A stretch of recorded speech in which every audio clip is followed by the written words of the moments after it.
The sixth set will be played on Akilon Wastes. Spawning in the bottom right-hand position. Once again, another red Protoss from STX Seoul. His name is Mini, and if he can win here, he will end the match. His opponent needs a victory right now. His name is SOS, playing for Woongjin Stars. Spawning as a green Protoss on the left top side. He needs a win right now to match it 3-3 and drag it into the ace match. And it's highly likely that SOS will come out once again if he wins, because the map is Fighting Spirit. Very true. Small chance that we could see Sulky as well, but we may end up just seeing a PvP actually again, since Innovation lost his game, and the map does favor Protoss, I would want to say, or at least that's what a lot of the teams here seem to think. So, just a little bit of speculation on the ace match between these two guys. I could definitely see Deer being sent out from STX against SOS. You might even see Innovation once again and try to go for some kind of early gas pressure build, because remember, Fighting Spirit, there's only one gas, which means that for Terran players, it's easier to go into the gas, heavy gas play. Yeah. Very true. Which we saw some Terrans trying to abuse, but didn't work out as much. Yeah. So, PvP once again, seeing this matchup a lot in Heart of the Swarm, and Protoss really have been just dominating throughout Pro League, I want to say, man. They're everywhere. You will always see a Protoss.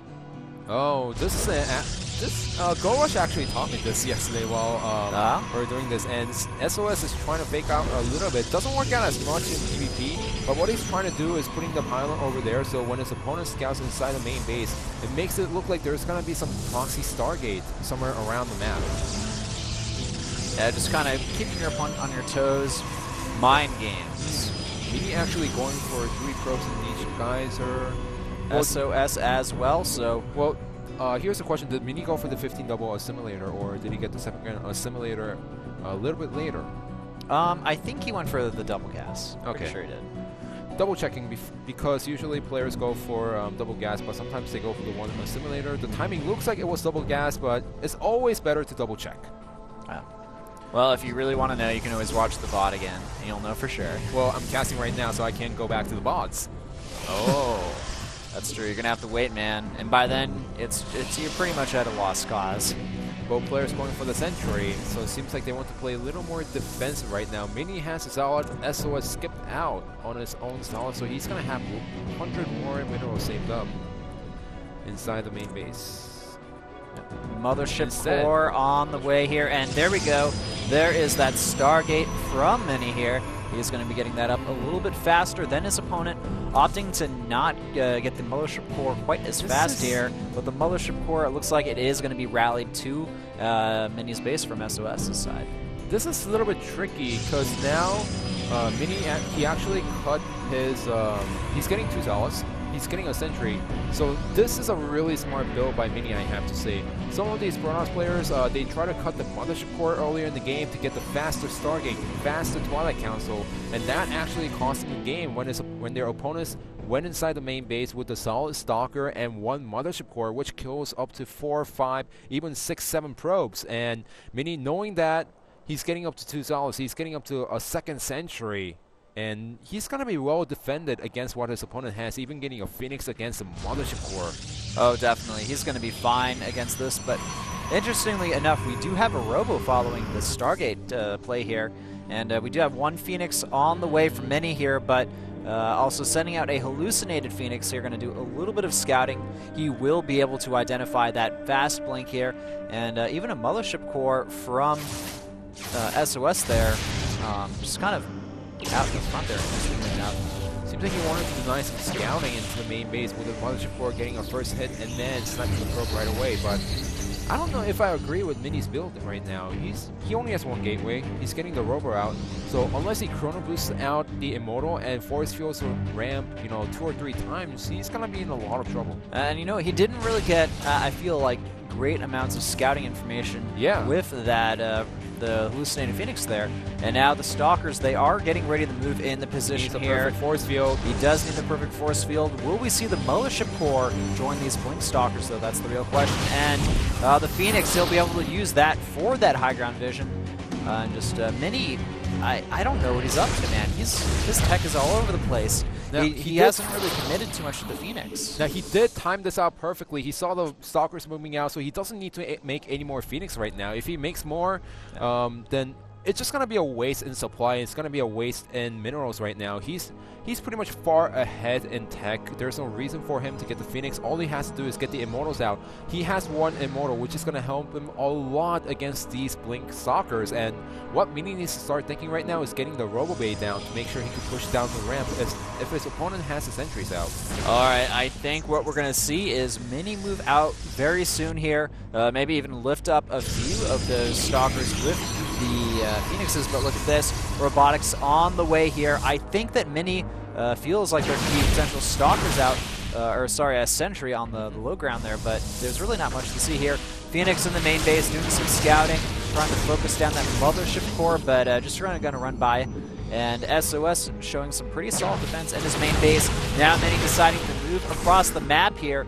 Stalker's got to blink out of there, getting a little bit over-eager, but Mini's definitely ahead in supply right now, and I want to say that his tech is looking pretty solid as well. Yeah, but he also needs to make sure that he starts following up with a natural nexus of his own, because this advantage that he has right now is fantastic, but he can't move out on the map. He can't use it because his opponent has Blink Stalkers, and especially on a map like Akilon Waste, the Blink Stalkers can get inside the main base from the third with the hallucinated Phoenix, so he needs to watch out for that. He needs a pylon over here to scout when those Stalkers are gonna get inside the main base. But if they blink up in there, then they could get easily taken out by some of these Protoss units there, and the Stalkers realize, it looks like Mini completely prepared here.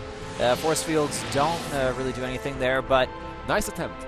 Nice attempt. And right now, the Blink Stalkers essentially being useless. I don't think they've even picked off one unit, but they could manage to get one of these Phoenixes here, and get that Phoenix getting low on health, almost goes down, but will survive.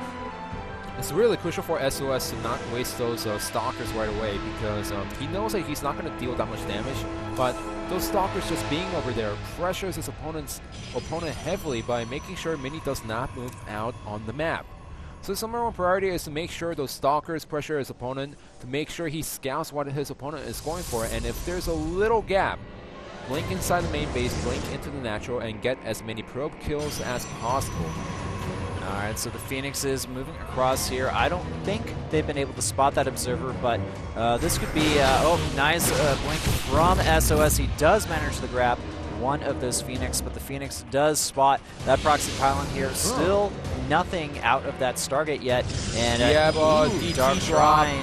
Dark Shrine on the way. Dark Shrine with the Warp Prism. I saw SOS going for the Immortal first, but as soon as he took out the Phoenix, he says, well, this can work out, so I'm going to go for this Warp Prism, but it does get scouted by the... Never mind. Okay, yeah, it does. Alright, so the DTs will be scouted here by Mini, and he can still cancel it at this point. Yeah, he could still cancel it. In fact, I wouldn't be surprised if he did end up canceling that, but he can, I guess, he could still use the Dark Templar to build some Archons if he wanted to. Some Archons also deny extra bases around the map. Yeah, that's true. Forge on the way for SOS as well. Looks like he's going to start his upgrades here, and that Warp Prism is moving across the map. SOS still having pretty solid map control here as well, I want to say, but overall both players are moving into that Colossus composition, and the supply is very even at this point as well. Now SOS is going to be the first player who's going for extra Robo, and with the DT finishing up, seems like he wants to move up the ramp. His opponent Mini was making constant units. Where's the Observer within the main army?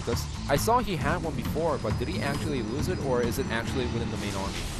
I don't know here. We do have that one DT moving out a little bit here, and the main army for Mini. Nice snipe on the Observer there.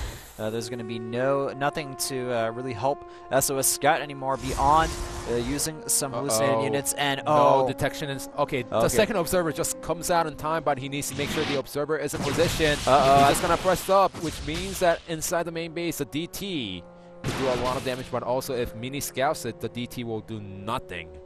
Yeah, and we do have the DT in the main base here. It does get a few kills, and we do have two Stalkers and a Zealot warped in here. There is detection, and now Mini moving into the main base. SOS I think he has actually overextended a little bit too much here, but he's got to be very careful here. He does not want to get into a very tight choke, and this natural completely under fire here. There's nothing that SOS can do in this position here. We have a nice time warp going down as well. Force field going down. This natural, there's nothing SOS can do to save it. And then after this, what's so close? SOS, he's... Oh, okay. Mini gets it at the last second. He didn't want to overextend because he saw one Colossus, but I think he actually scouted the second Robo inside the main base, so he didn't want to overextend, didn't know how many Colossuses his opponent actually had. So smart, sending out two proxy, or making two hallucinated Colossus, sending them to the front, and this natural is going to get canceled. Yes, forcing the cancel down again. Mini looking like he's in a very solid position, but at the same time, Dark Templar in the main and the natural, but look at this. Mini not skipping a beat. He knows the Dark Templar is there, and he's going to do his best to chase it away. And even an Observer at the natural as well, taking out that DT. And I think we may see Mini go in for the kill right here. He's got a supply lead. It's very solid right now. Lucid and Phoenix are going to be taken out here, but still a very weird situation for SOS to be in. It's hard for Mini to actually push him into the natural base because that's such a small choke, and his opponent has only one less Colossus than his opponent. So if Mini actually botches it, then his opponent can take the lead and actually finish the game. That's the reason why Mini's just trying to deny the natural as long as possible, and SOS gets the first shot.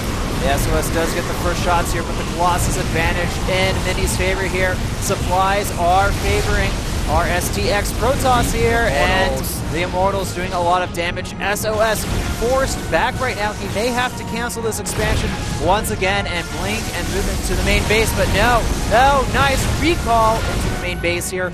But the biggest issue is that SOS's base, it is going to be canceled for the third time now, and things are just looking better and better for STX Seoul. Yeah, and with Mini having two observers inside the main base, SOS is trying to deal the same damage with these DTs and the Zealots, but he doesn't have the economy. His opponent is already well defended. Well, he just used a round of Warbit, so now he needs to wait a little until those Zealots arrive. Oh, and some probes getting sniped off here. Essentially, SOS is almost completely out of resources at this point, and he's just going to try to annoy his opponent as much as possible, try to essentially force Mini to make a mistake here, but I mean, looking at the player cam here, he is looking very composed right now and not going to fall for any shenanigans. Now, SOS did catch up in the Colossus count, but his opponent does have two more Immortals in this army competition, and he just slowly denying the natural once again. It doesn't matter if SOS has more probes than his opponent, he can't actually utilize them right now. Now this could, not going to be the final battle here. Mini is backing up, and SOS, it does have a bit of a Colossus advantage right now, or at least on the defender side, but the problem is he doesn't really have anything else. Yeah, I mean, I really have to commend Mini. He knows that if he just launches one attack, then he's going to lose the game no matter what. That's why he's just creeping forward and trying to deny the natural as much as possible. This is the fourth time the Nexus just went up. That's true. So right now, if we look at the big picture, 129 supplies to 81 in the favor of Mini here, and he's just making more and more units. And these two Stalkers getting a little over-eager here. One gets taken out. The other one, Lucky, will escape with his life here, but this reinforcement Zealots here from Mini could prove a very difficult obstacle for SOS in this situation. All Mini really needs to do is do an efficient trade, if anything. Yeah, all he has to do is trade right now because he's ahead in economy. That's all he's got to do, and there's no anti-air, so this one Phoenix will constantly be annoying, and DT sniping on these Colossi here, but there is an Observer in this army. DT gets taken out here, and will we see an attack from Mini here? Looks like he's still grouping up his units, and 5 to 4 Colossi, actually 5 to 5 now. We do see an additional Colossi moving up here. Those Phoenix being really annoying, and now it looks like we will see a good engagement here from SOS. Everything getting trapped now, but the problem for SOS still is that he doesn't have anything to really combat the bulk of Mini's army. And why is that Colossus just sitting in the back? Is he just going to watch the main battle until the Immortals take it out? I guess so. Alright, so Mini's main army, he is able to use these Phoenix to slowly snipe down those Colossi. Only one remain, and the supply is so low. GG! STX Seoul! they are able to take out Woongjin Stars 4-2. Say hello to your new Heart of the Swarm Overlords, guys, because STX Seoul is just looking unstoppable. Only falling short to Samsung Khan in their opening match, 2-4, and STX Seoul dominates round number 4 with a 6-1 record. So very, very solid all around from STX Seoul. These guys have really improved a lot. All they need is their personality, man, and they'll be good to go. And I really want to commend all these players from STX Seoul. When they have to play safe, just like look at the previous game, Mini, he was playing as safe as possible. Some players, they go for the attack, botch the attack, and lose to the counter-attack. Mini knew better, just play as safe and just deny the expansion as long as possible. And STX Seoul players, when they need to go for the cheese, they have the balls to go for it, and they make it work. Exactly, so everything really working out quite well for STX Seoul today. And ironically, they Innovation lost, but their team still won, so that just shows